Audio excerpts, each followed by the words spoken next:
Welcome back to the archive. Today, it's a little bit different of a video. We're gonna do 5 things we like and hate about our cars. Luke has a what do you have? 2020. 2020 Subaru WRX, and you guys have seen my M3.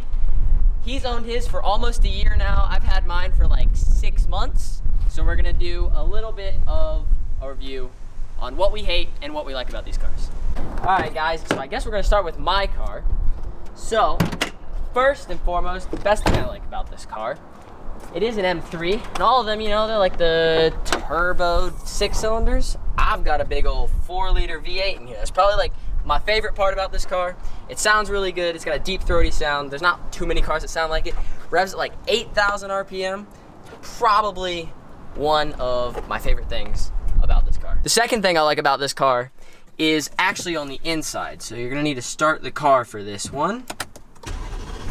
Okay, so basically on the M3, there are maps on this car that you can have for each like setting. So like what you would do for your normal radio, you have like 1, 2, 3, 4, 5, 6 here.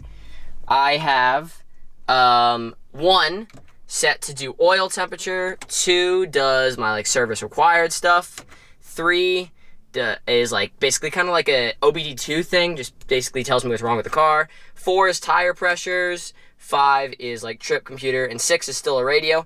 But I usually just have it on 1 here. That way I don't have to go through all the menus through the BMW like infotainment system and go through all the menus to get here. It's just a quick toggle to get to like all my menus that I want. So you can also, these are like touch sensitive, so you can just hold your finger on this just slightly and it'll tell you what each one is before you actually press it. Then you just know exactly which one you're pressing. Third and last thing, we're gonna do 3, that I really enjoy about this car is the exhaust.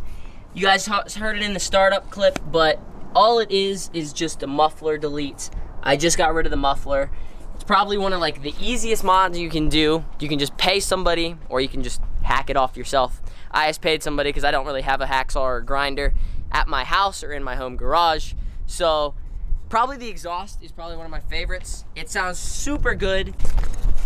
But yes, I really do enjoy that exhaust. I'm gonna add one last thing on here that I have. It's kind of like a quirk of this car. It might work when the battery's on, but I basically in BMWs, most of them, not all of them, but most of them have a little like sunshade in the back that automatically goes up by just pressing a button here. So you just press a button down here on the dash and this button right here, and it makes the sunshade go back. Well, I kind of really like it because I call it my hater blocker, only specifically because when people are assholes to me, I just, you know, flick that bitch up and then I don't really have to talk to them or think about them or deal with them at all. You know, you just bye, gone. See, hater blocker deleted. Adios, mint. Now we gotta go on to the freaking 3 things I hate. There are a couple, but I love a lot of things about this car. Mostly everything I love about this car. I mean, there's a lot of things, a lot of interior quirks. It's super nice. It's just a great car, but there's a couple things I don't like. So one thing I do hate about this car is a love-hate thing. I love the engine, but I also hate the engine. I hate the fact that it has rod bearing issues. So, and all the E92s, basically all the V8s from the E92, E93, E90 era, they all have issues with rod bearings and then braking, going bad, anything like that. And so that's just something you always have to do every like 70, 75,000 miles. Most people say like 75 to 100,000 miles. It's something you have to replace, something you have to get work done, and it's like a $2,000 job. So every 100,000 miles, having to spend $2,000, I mean, it's not terrible. That's just another $2,000 you gotta drop onto your car just as preventative maintenance. It's a maintenance thing, yes, but there's not like a lot of cars out there where it's like $2,000 worth of preventative maintenance. Oil changes is preventative maintenance, tires, stuff like that to keep your car from breaking. Rod bearings is just one of those. It's like just super expensive, kind of overzealous. They're a pain. And if you don't do them, you run the risk of blowing your engine, and that's like a $10,000 job, and that's just one thing that I really don't like. I also love the engine at the same time, so that's why I have it. I love the engine more than I hate it, so that's why I have it. And then secondly, What I also hate, the second thing in this car, is the infotainment system. It is great for Bluetooth and all of that stuff like that, but it's kind of just like every other stock factory maps, not even infotainment system, but the maps thing. Like they're pointless. It's garbage. It's out of date and you can't update it anymore through BMW firmware or anything like that. You just can't. It's just there and I just have it because I have it, but I do not like it. I just usually use my Apple Maps or Google Maps or whatever to get me where I'm going. There's just no other good menu to have it on. I kind of want to get the Apple CarPlay option that they do have. I think you also lose a lot of your, like, each button mapped to a certain function in the car. I think you lose that ability with Apple CarPlay or whatever. And that's just not something I want to lose because it's really beneficial. And also Apple CarPlay works really well for cars that are touchscreen, and this is not. So that's the other reason why I haven't done that. Okay, I have two last things. It's really hard to find things I don't like about this car because I really do like it. And it's just a challenge to find things that I don't like. Two last things. One is the seats. Not the biggest fan of them. They get really uncomfortable after a while.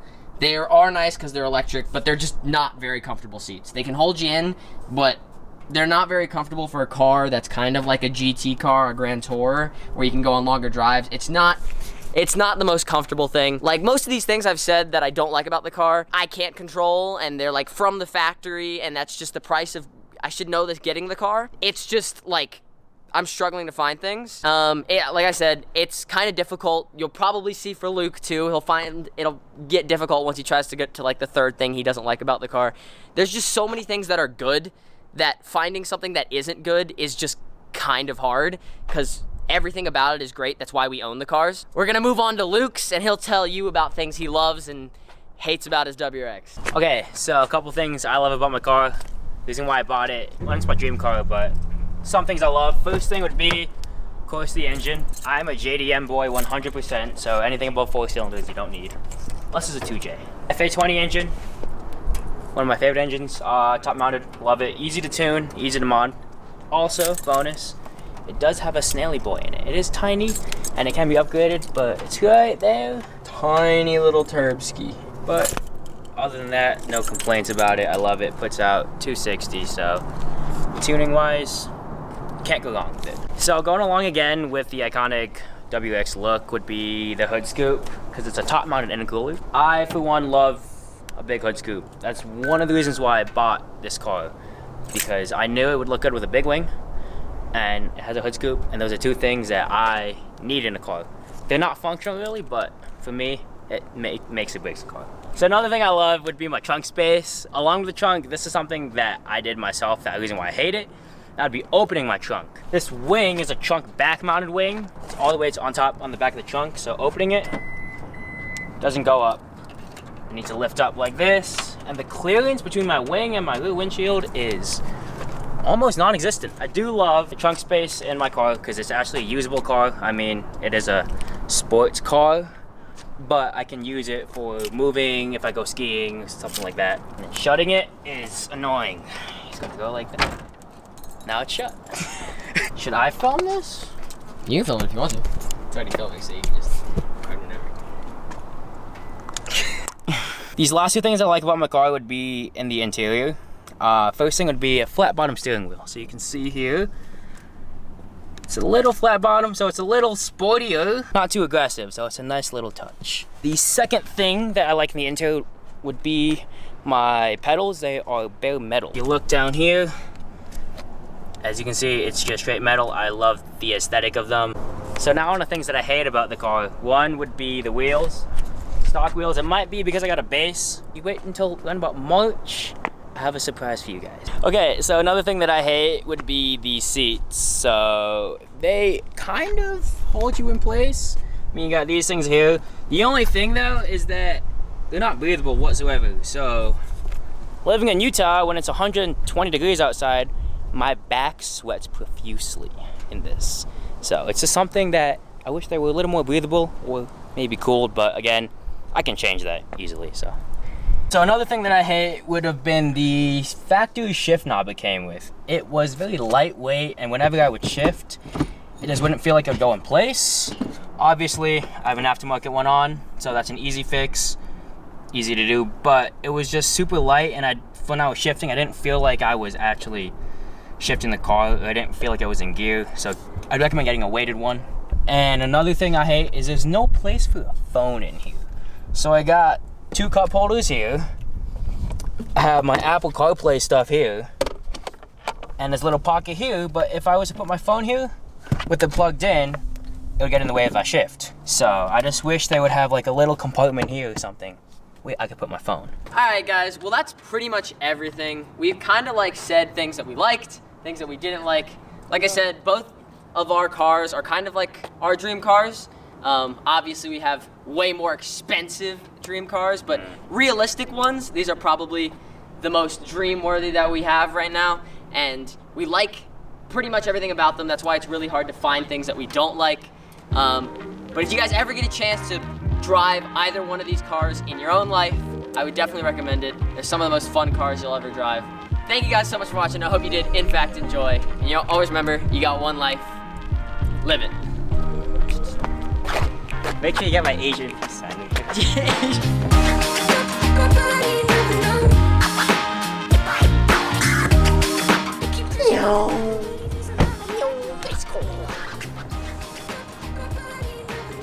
You should have talked about your top-mounted intercooler right here. Bro, my top-mounted nothing, bro. I don't have an inner. It's an intake. I'm a car guy, I know. It's cozy engine. You don't know shit, dog. See, that's where your turbo is right here, right under this little bump. Is it now? Yes. Trust me, I know.